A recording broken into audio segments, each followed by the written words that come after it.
If you clicked on this video because you're stuck in writer's block or you frequently find yourself in writer's block, then the concepts that I'm going to teach you in this video are not only going to solve your writer's block, but it's also going to make your stories 10 times as punchier and stronger than they otherwise would have been. How am I going to do that? Well, let me tell you about a few concepts that I personally use to conquer writer's block and basically never face it anymore. As soon as I started doing these two things, it solves basically 99% of writer's block. But let me start really quick with this first concept that is going to just completely change your world when it comes to solving writer's block. And it really is going to be about taking inspiration from your world around you, keeping what is called an idea compost pile. Now, I can't take credit for coming up with this. I learned about this concept from Neil Gaiman on his masterclass video series on the masterclass software. He says that anything that he finds that is inspirational, anything that he finds that he thinks is cool or neat or is profound in some sort of way, he has a little journal that he always keeps in his coat. He'll pull it out and he writes it down, and he calls it his idea compost pile. The point of it being that things that you find interesting in everyday life can just kind of sit there, like in an actual compost pile. And as time goes on, you might look at that compost pile and then you think about it again. And then you think of a new concept related to the first thing that you wrote down. So now your brain has expanded on this idea without you even trying, just because it's passively happened as time has gone on and you looked at the thing that first intrigued you again. And if you do this somewhat regularly or commit to putting 2 to 3 items a day into your idea compost pile of things that you just see around the world every day, then you will find yourself very rarely, if ever, struggling for ideas when writing a story or needing some sort of poetic push or narrative push to move your story forward. Now, you might be thinking to yourself, what kinds of things can qualify for an idea compost pile? Well, the nice part is that anything really can qualify, but there's a few things that I've personally found are more helpful for getting past writer's block than some other things. The first one is going to be quotes that I've heard that sound profound, or maybe a quote that I thought of, maybe a line of poetry that I wrote one day and I want to come back to it and expand on it at another time, maybe through a short story with characters.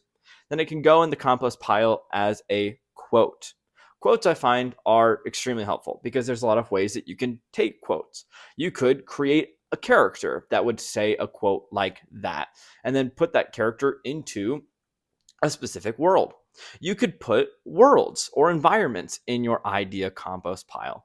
Interesting and unique environments that you come up with just while you're thinking, while you're in your regular day-to-day. Maybe you see an interesting building, an old run-down science building at a university that's got this musty smell, and the sunroof is letting down sun rays that is really making it smell very, very bad. Let's say you just walk into that environment and you're just like, whoa, this is a very unique environment. You can just write that down in your compost pile. Just a quick little 2-3 sentences explaining the environment and what it is. And now all of a sudden you've got an environment in your compost pile now. So just building off of what we talked about with a quote and an environment, you create a character that might say the quote that you've listed. And then you can pick one of the environments that you've put in your compost pile and see what they might do in that environment.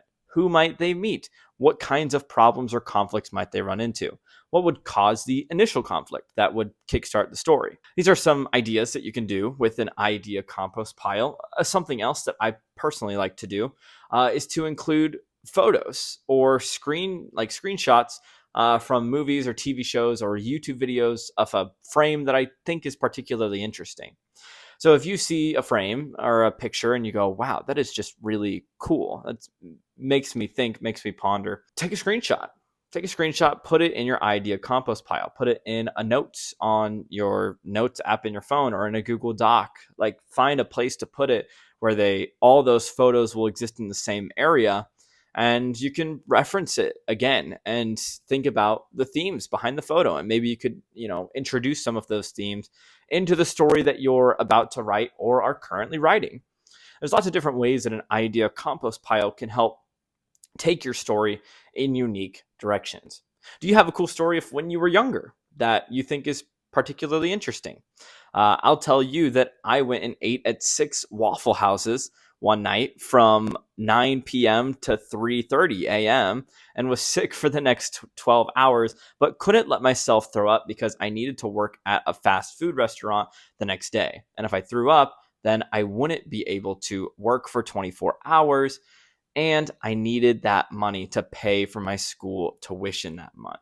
That's an extremely interesting event, or a series of events that happened in my life at one point. So that totally could exist in my idea compost pile. Something else you could do is take characters that you think of, characters that you read, characters that you see.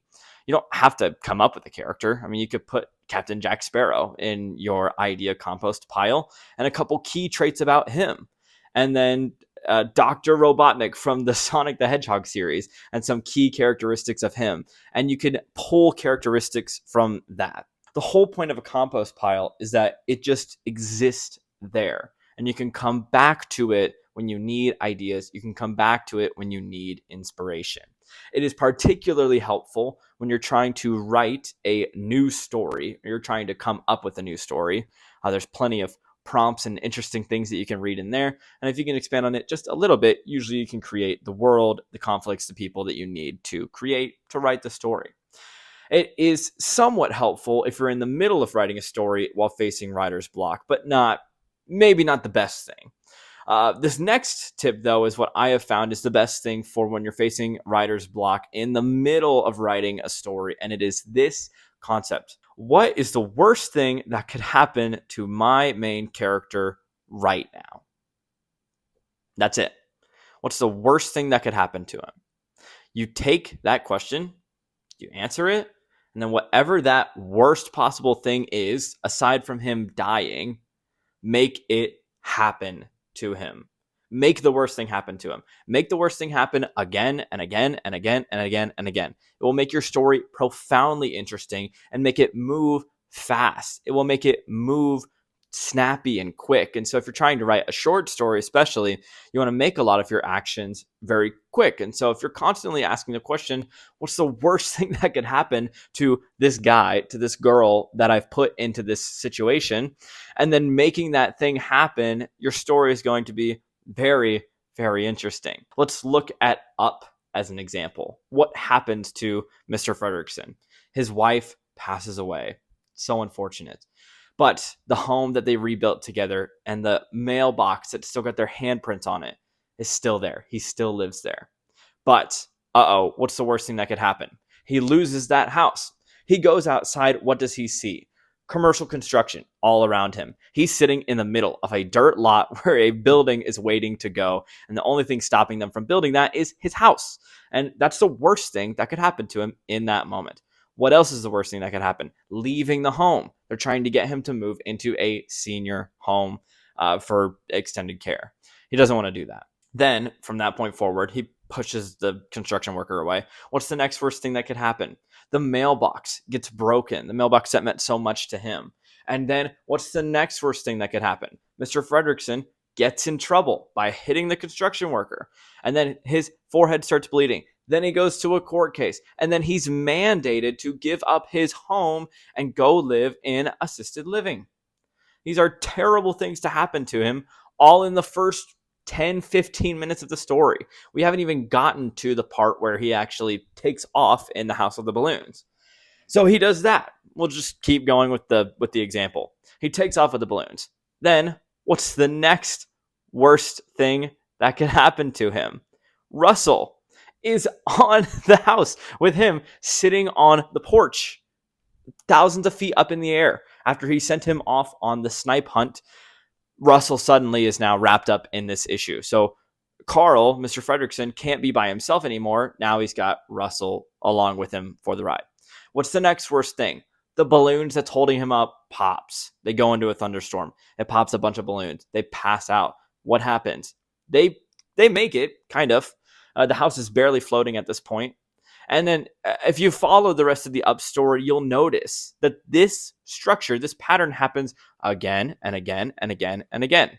What's the worst thing that could happen? Make it happen. What's the worst thing that could happen? Okay, make that thing happen. What's the worst thing that could happen? Okay, make that thing happen. Do you remember when Mr. Fredrickson's hero ended up being an evil, extremely evil person who was hunting down the snipe, Kevin?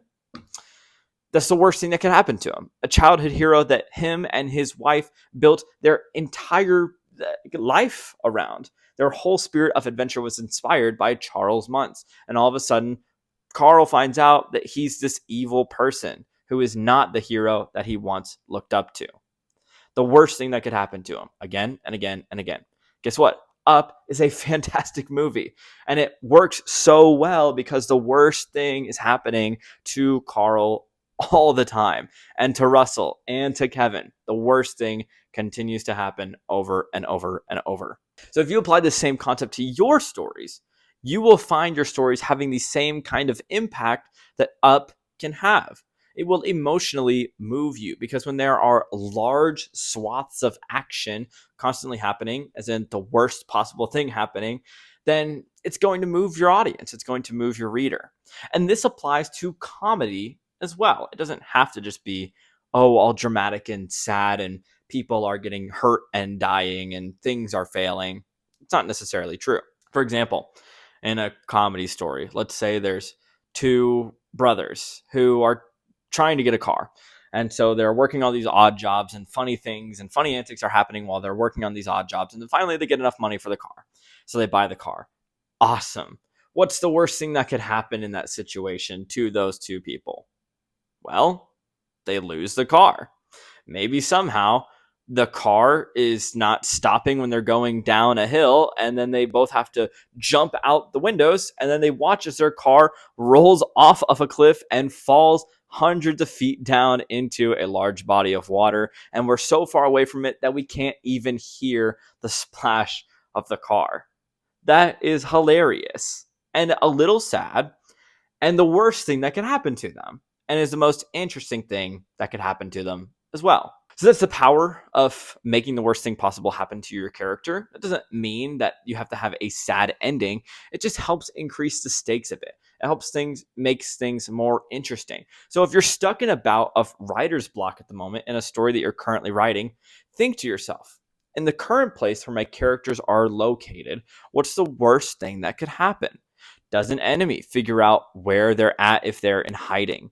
Does somebody get injured? Does somebody get immobilized? Like if they trip and fall and they twist their ankle and all of a sudden they can't walk the same way that they used to, and they really need to be able to run in the next scene. Things like this are concepts that you can think of when it comes to beating writer's block. 1, keep an idea compost pile. 2, what's the worst thing that could happen to your characters right now and make it happen to them. Trust me, your stories will be so much punchier. Your stories will be so much more interesting. And if you're trying to come up with stories, that idea compost pile is going to help you tremendously when it comes to coming up with stories and not getting stuck staring at a blank page for several minutes at a time. Now, if this video just helped you solve your writer's block, then you should check out this next video right here as a part of this series of this channel, Stories Solved, launching, talking about the lazy way to write an awesome story. Hint, it's all about starting with the end. It's not a scary idea. Check out the video and you'll understand why.